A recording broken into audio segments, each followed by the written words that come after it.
카메라를 든 지 30년째. 이미 광주의 수많은 풍경들을 포착한 작가. 그 중에서도 기억에 남는 한 곳이 있다고 합니다. 광주공원은 광주에서도 가장 오래된 공원이기도 하고 많은 이야깃거리들이 있었던 곳이거든요. 그래서 주로 자주 찾아서 촬영을 했던 기억이 납니다. 이젠 잊혀진 비둘기 공원이라는 이름처럼 광주공원에 사라진 풍경들. 하지만 오래된 공간은 나이테처럼 흔적을 남깁니다. 사람의 이야기를 말이죠. 사람이 도시와 어떤 관계를 맺고 살고 있는지, 어떤 외로움을 가지고 또는 어떤 이야기를 가지고 도시와 사람이 살아가는지에 대해서 궁금증이 생겼기 때문에 그런 이야기들을 담아내는 데 주안점을 맞춰서 작업을 하고 있습니다. 광주공원을 깊게 본다는 것, 그리고 기록한다는 것. 그것은 광주를 이해하는 길입니다.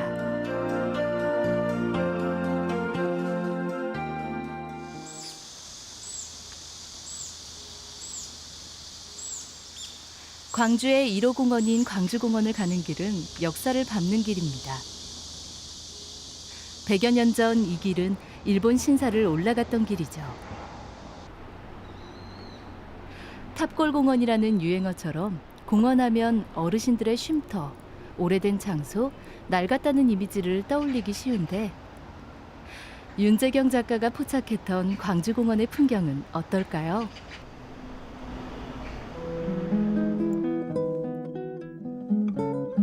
(20여 년 전) 광주공원은 일상과는 다른 풍경으로 그를 매료시켰습니다. 그 쇠락한 공원에 오시는 나이 드신 연로하신 어르신들이 무척이나 공원과 닮아 있다. 하얀색 와이셔츠나 그 삼배옷 그리고 그 중절모 거의 갇혀 있고 공원에 나오신 분들이 많으셨거든요. 그러니까 그 하얀 옷에 눈부심 같은 게 있었거든요. 그런 어떤 고고함에 대한 존경심 이런 것들이 그런 사진을 찍게 된 계기가 됐고 공원을 자주 찾는 이유가 되기도 했었어요. 2020년 광주공원의 풍경을 가장 많이 변화하게 만든 곳이 있습니다. 바로 광주시민회관이죠. 굉장히 많이 바뀌었나? 지난 5월 말 리모델링을 마친 광주시민회관은 청년 창업 공간이 재탄생했는데요. 특히 1층의 카페는 순식간에 SNS 핫플레이스로 유명해졌죠. 리모델링 하기 전에 철거해 놓은 상태에서만 봤는데 이렇게 카페로 바뀌고 사람들이 많으니까 너무 보기 좋네요. 잘 활용한 것 같습니다. 카페 운영자 역시 이번에 입주한 청년 창업자. 얼핏 보면 한 가게 같지만 1층에는 카페와 베이커리, 꽃집이 각각 운영 중입니다. 광주공원에 젊은 바람을 몰고 온 창업자 중에 한 팀을 만나봤습니다. 971은 어떤 뜻이에요? 네, 971은 1971년도에 이 시민회관이 개관을 하였는데 이를 뺀 971과 포레스트는 숲이랑 숲이라는 뜻이 있어서 이 두 글자의 합성어로 만들어진 포레스트 971이라고 지었습니다. 청년들이 도전하는 공간, 광주시민회관의 변신이 윤 작가도 반갑습니다.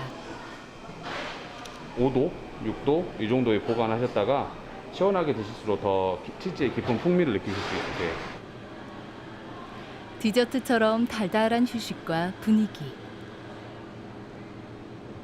20대들이 광주공원을 기억하는 새로운 방식이 되겠죠? 새롭게 태어난 공간에 예전의 추억을 서로 결합하는 어떤 그런 재미있는 공간이 돼버렸네요, 여기가. 네. 저도 어렸을 때 여기서 영화를 본 기억이 있어요. 아, 그래요? 네. 네. 무슨 영화 보셨어요? 저희 오래매 봤어요. 오래매. 네.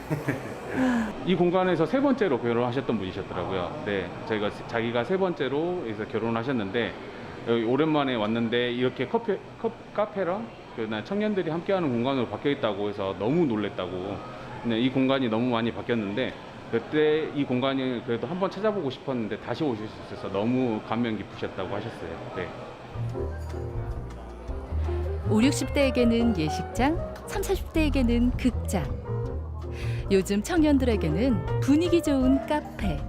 이렇게 세대마다 다르게 기억될 광주공원의 추억.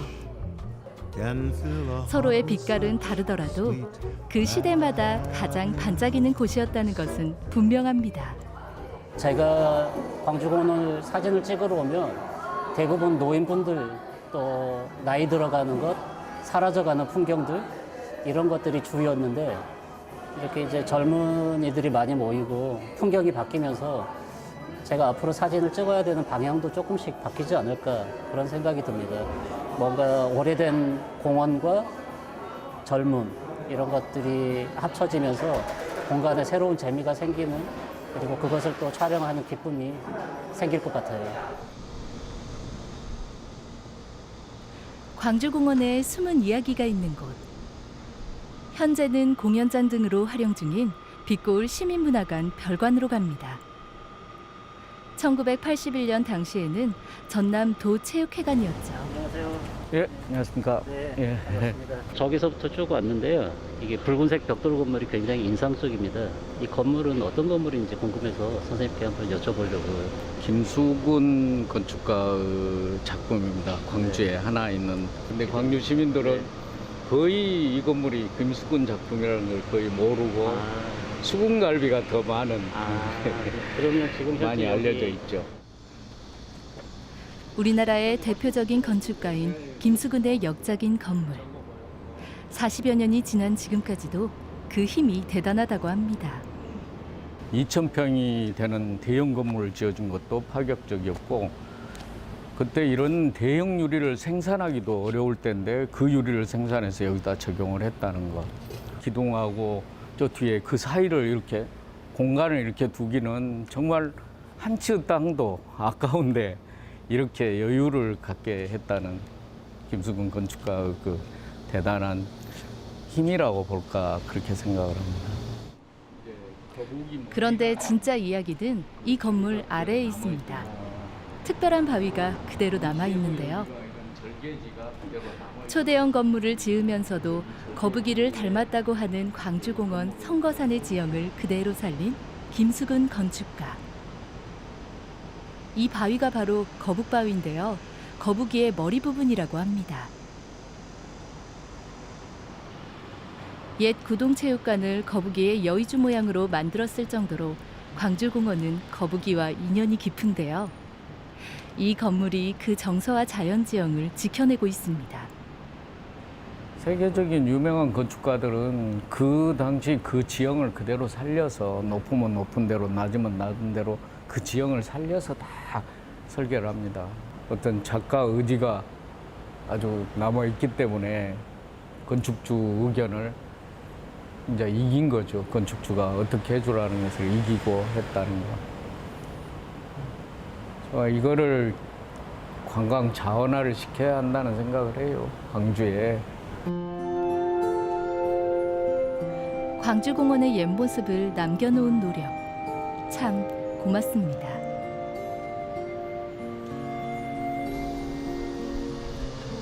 (2층) 공원이라 불리며 시대마다 광주 시민들을 소환했던 광주공원. 80년 5월에도 마찬가지였습니다.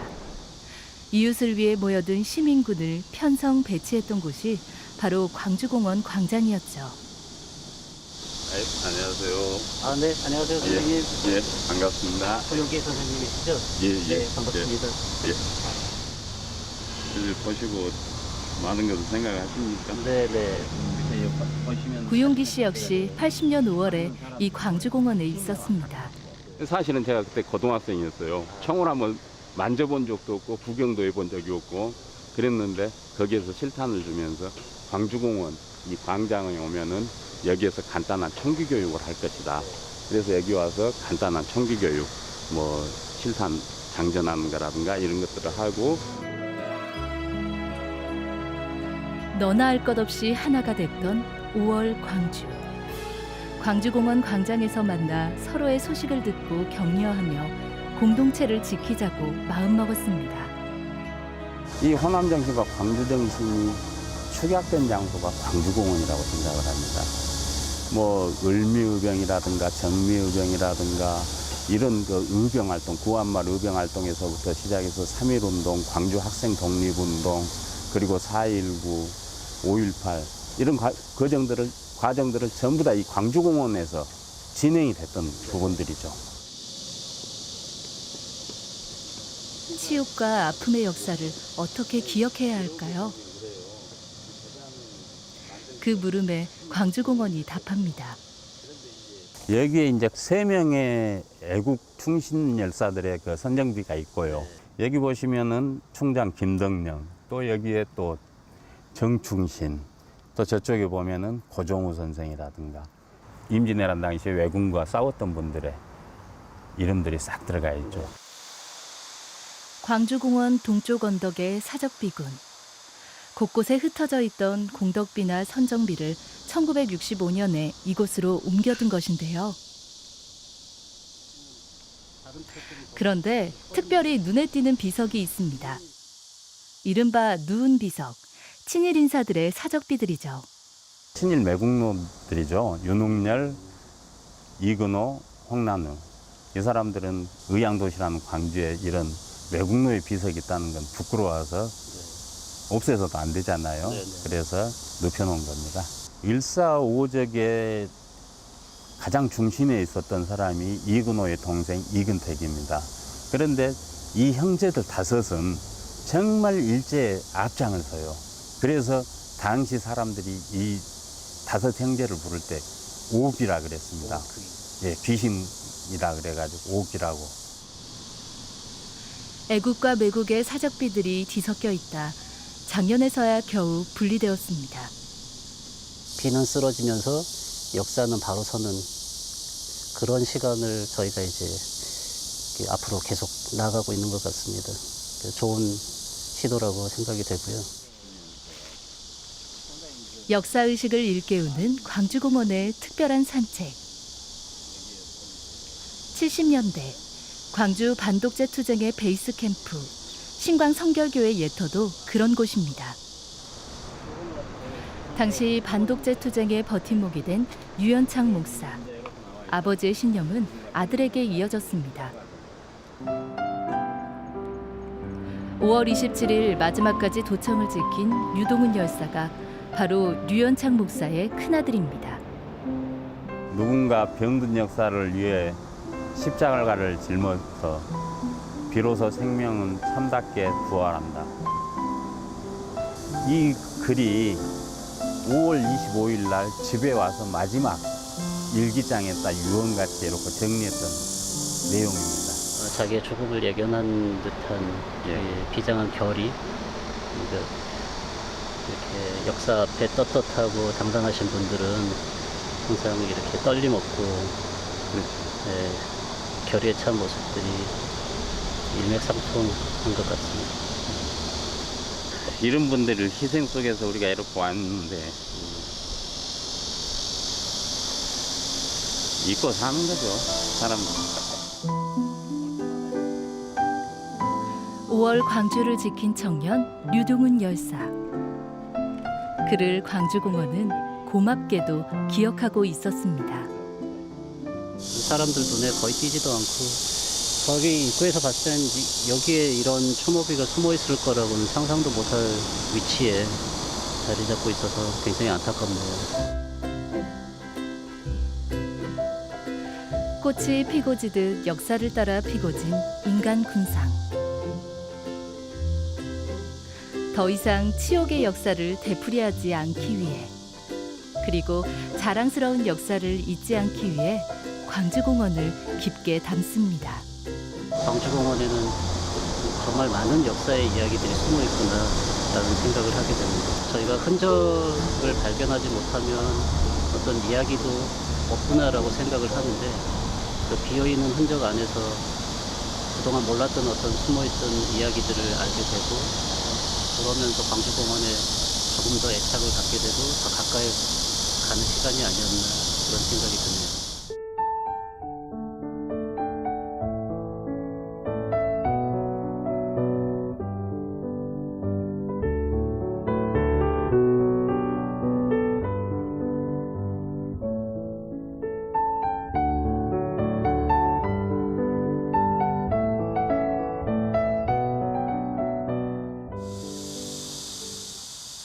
광주공원 아래쪽에 있는 광주향교는 광주공원이 품고 있는 보물 같은 공간입니다. 명륜당에서는 지금도 글 읽는 소리가 생생합니다. 멀어진 뒤에 후회하더라 그 소리예요. 명심보감에서 사서 삼경까지 나이를 잊고 배움의 즐거움에 도전하는 늙은 청년들. 그들을 만날 수 있는 곳이 바로 광주향교죠. 꼰대 시대, 라떼 시대, 라떼 마리아 시대가 돼서 그 세대 간의 갈등이 많은 시대인데 여기 계신 선생님들은 그런 것들이 없을 것 같아요. 우리 조상들의 정신을 담은 오래된 지혜이자 유학의 본거지 향교. 대성전은 향교의 중심축입니다. 600여 년, 그토록 긴 시간 동안 변치 않고 빛난 정신은 어디서 오는가. 공자와 유교 성현들의 위패를 모신 대성전에서 그 실마리를 찾아봅니다. 공자님께 우리 마음을 다짐하는 인사를 드리는 시간을 갖도록 하겠습니다. 4차 산업혁명의 시대. 기술이 발전할수록 더욱더 중요해지는 것은 도덕성과 정신인데요. 향교가 더 각별해지는 이유입니다. 그 600년의 역사 속에서 그런 대로 좀 그 선비도 많이 배출하고 그 선비들이 역할도 많이 하고 의병도 많이 배출하고 그렇기 때문에 그런 정신을 이어받는데 소홀함이 없어져야 되었다 하는 것을 항상 간직하고 있습니다. 그런데 그 광주공원이라고 하는 그 상징성 때문에 또 향교라고 하는 상징성 때문에 그 상당히 시너지 효과가 있다고 저는 보고 있습니다. 야, 우리 것이야말로 현대적인 것이고 우리 것이야말로 21세기적인 것이다라는 생각이 들었고요. 앞으로도 시간만 된다라면 더 많은 친구들과 함께 와서 향교를 배우고 싶고 또 우리 것을 배우고 싶습니다. 이거야말로 참 우리에게는 좋은 정신적이고 인문적인 지주가 되지 않나 이런 생각을 오늘 했습니다. 차분해진 마음을 포착합니다. 자, 마스크 안으로 웃어주세요. 하나, 둘, 셋.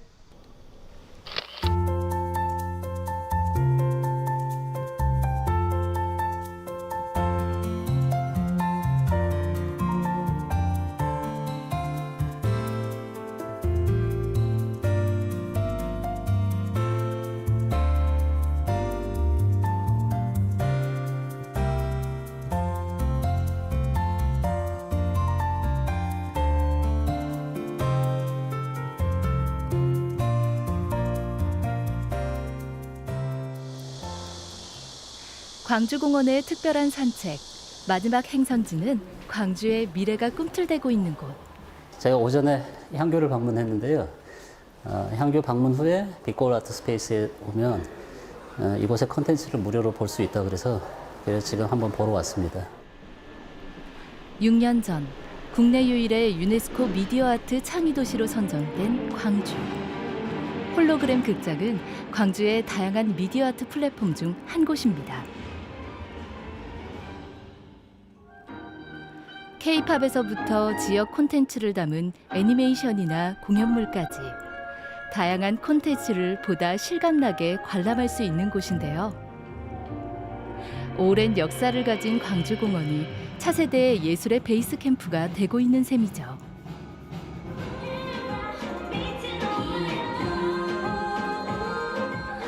저희 광주공원의 역사성과 미래로 나아가고자 하는 미디어아트 분야를 연계해서 광주문화재단과 광주광역시 그리고 광주공원 여러분 광주 시민과 포함해서 광주공원 살리기 캠페인을 유미 씨와 함께 하고 있습니다. 6곳의 미디어 플랫폼 중 한 곳인 디지털 갤러리에서는 광주에서 활동하거나 레지던시에 참여한 작가들의 재기발랄한 작품을 감상할 수 있는데요. 윤재경 작가의 시선을 끈 작품이 있습니다. 세상을 해석하는 예술적 시각이 미디어 아트를 만났을 때 발생하는 낯설음이 꽤 흥미롭습니다. 안녕하세요. 김명호 작가님. 네, 반갑습니다. 네, 작가님의 작품을 잠깐 봤어요. 그 하얀 방에서 동전을 쌓고 있는 한 남자. 혹시 그 작품에 대해서 어떤 작품이었는지 설명을 좀 부탁드려도 될까요? 이 동전 쌓는 것들을 하나하나 쌓으면서 높게 쌓을 수가 없더라고요. 결국엔 무너지고 이게 마치 현대인들이 아둥바둥 이 불을 끌어모아 가지고 하나하나 쌓아서 절대 무너지지 않는 탑을 만드는 것처럼 단단하게 좀 불을 축적해 나가는, 이게 현재 우리 모습이라고 생각을 했어요. 광주공원에서 놀던 소년이 미디어 아티스트가 되었는데요. 세월을 켜켜이 쌓아온 광주공원이 가진 힘이죠. 문화예술 관련해서도 다양한 프로그램도, 공연예술이나 아니면 이 저희처럼 그 순수예술을 하는 작가들의 전시들, 이 기타 등등들이 또 교육 프로그램들도 다양하게 진행을 하고 있거든요. 광주 시민분들께서 좀 이런 부분들을 잘 아셨으면 하는 게 좀 개인적인 바람입니다. 광주공원 산책은 광주의 역사와 문화, 사람과 예술을 깊이 들여다보는 일이었습니다. 광주공원 근처에 이렇게 보물 같은 공간이 숨어 있었다는 게 정말 많은 광주 시민들이 좀 알았으면 좋겠고요. 보물찾기 하는 그런 느낌이었어요. 그런 느낌으로 이 보물 같은 공간들을 오늘 너무 즐겁게 잘 보고 만끽하고 돌아갑니다.